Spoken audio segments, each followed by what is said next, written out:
From working lunch to the at-risk study hall, and now we're adding the piece of the school within a school concept to support and bolster those students who struggle in their academic classes.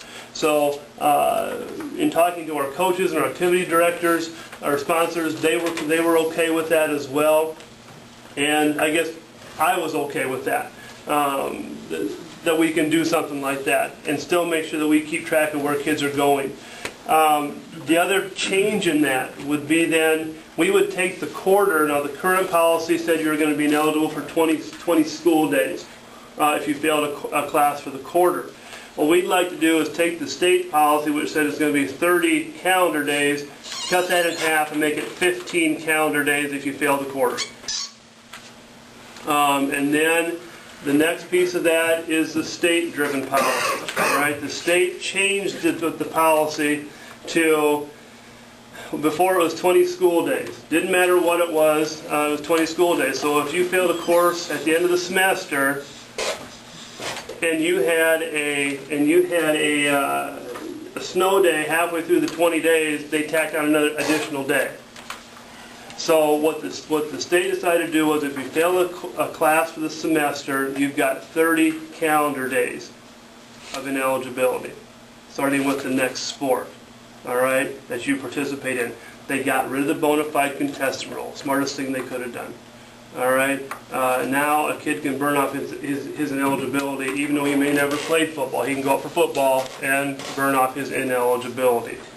We also put in the fall as must finish the season. The state didn't require that, but we want that in there, that if they're going to burn off ineligibility in football, then they're going to stick it out for the whole season then. That's not a requirement by the state, but we want that in there, and I think you guys would as well. If I wouldn't finish the season, then it goes back and they're still ineligible 30 days whenever, or 30 calendar days whenever that would be, right? I just wondered what would happen to me. Yep, yep. No, I lost my train of thought. That's okay. Oh, the other piece we put in there deals with another aspect of the academic policy. What I've just talked to you about is athletics. Football, basketball, track, volleyball, whatever. Now you've got the other piece of the academic eligibility policy, and that is fine arts, drill team, so on and so forth, those what you call non-athletic events. How the state recommends we handle this, and this is what the Iowa High School Music Association implemented, was if they fail it, we'll still use a quarter in the midterm for those guys. But at the semester, if they fail a class for the semester, it's 30 days right upon notification, which is usually like when grades are due this the following day. All right, they have 30 days, 30 calendar days of ineligibility. All right, there would not be your next drill team event or your next cheerleading event or your next FFA. It's just impossible to keep track of that type of a thing. All right, so that would be for the semester. So that's what I would recommend to you for the academic policy. Hate to even ask this, but any questions? Good, let's move on. No, I'm joking. Any questions on the, please shoot some things at me here. I mean, it's confusing for those of us who administer it, but it's clearer now. Getting rid of the bona fide helps. That way we're not, Tally and I were always nervous about missing a kid, because they had some situations where a kid played in a game when he wasn't supposed to, and you have to forfeit the game. And so that was our biggest concern. The state cleaned up the policy. They had an ICN session several months ago, and also invited ADs down to Des Moines for a convention to talk about this policy, what their changes were going to be. I think they're very doable. One thing about the midterm also we run into is, especially the first and third quarter, 4.5 weeks into the first or third quarter, sometimes you get a kid that doesn't do well on a test, they're sunk. They're going to have a hard time getting that thing back up there before midterm hits, and to avoid the ineligibility. That gives us a little more time to deal with this, with working lunch and all those types of things as well. So, can I entertain any questions on the academic policy? I want to go back over there 30 days. 30 calendar days? Sure. Okay, you end, I'll bring up a date, December 15th. Okay. Next, that time available is January. The grades would be due, I think of the master contract, it's after the first full school day is when grades are due. So it'd be like December, or January 5th or whatever. So we start school on January 4th. January 5th is when grades are due. The ineligibility probably would start on January the 6th then. Yep.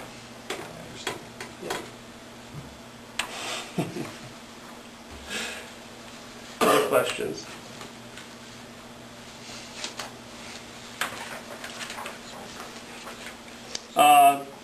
On page 34, just something that I attended the law conference this last spring. They talked about the attendance issues, and something that we've done and we've used, but it needed to be included, was underneath the tardy policy at the very bottom where it says a student who will arrive between the hours of 8:20 and 8:30. Schools have that, but they said if you're gonna have that policy, you better have it laid out in your student policy book too, that they know that. And it just says a student who will arrive between the hours of 8:20 and 8:30 will be considered tardy. A student arriving after 8:30 will be considered unexcused for the first period and thus unable to participate in extracurricular or co-curricular events. We've used that, kids understand it, but they said include that in your handbook, and that way the parents and the kids know that as well. We hit all of this stuff in orientation in August as well. They'll get all this information for that. How big a problem is that between the 8:20 and 8:30? I mean, we have a few, but you know what? I'll be honest with you, kids that arrive after 8:30 usually aren't participating in anything anyway, so it's not that, the athletes know.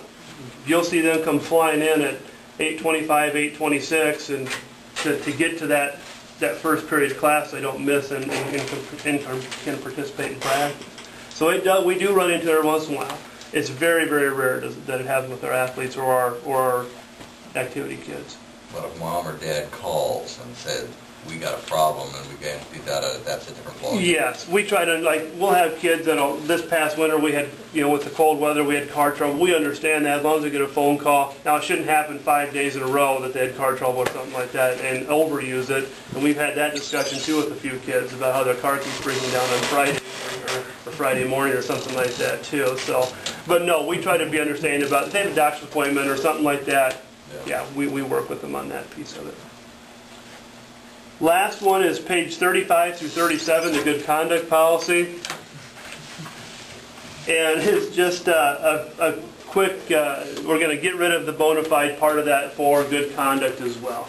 We're going to follow suit of the state, and we won't use bona fide for good conduct, or for good conduct policy as well. And those are my changes for the student handbook. Any questions, anything that's come up you'd like to ask me about? We were pleased with the good conduct policy this year. Yes, we had violations, but we also thought the program did what we wanted it to do. And that's a big piece. It's manageable. It's something that Telly and I can work with. It's understandable, which is a big piece for the kids and the parents, and it's also incorporates education in that too, with those first and second violations that are going to the alcohol or drug classes. any other questions for Kevin? If not, I would entertain a motion to approve the handbook. I so move.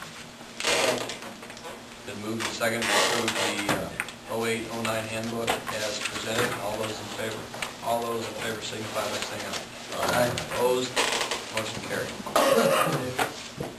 Moving on to personnel resignation, we do have one. I'll just read it real quick.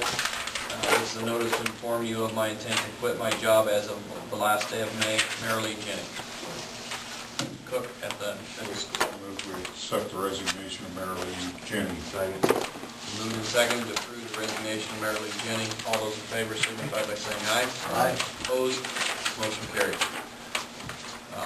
Custodian. I have a Anything you want to say? We had probably about a dozen applications or more for the custodial position we interviewed for. Very good candidates who had varying qualifications. I recommend Dale Duncan as the custodian. I almost said the counselor.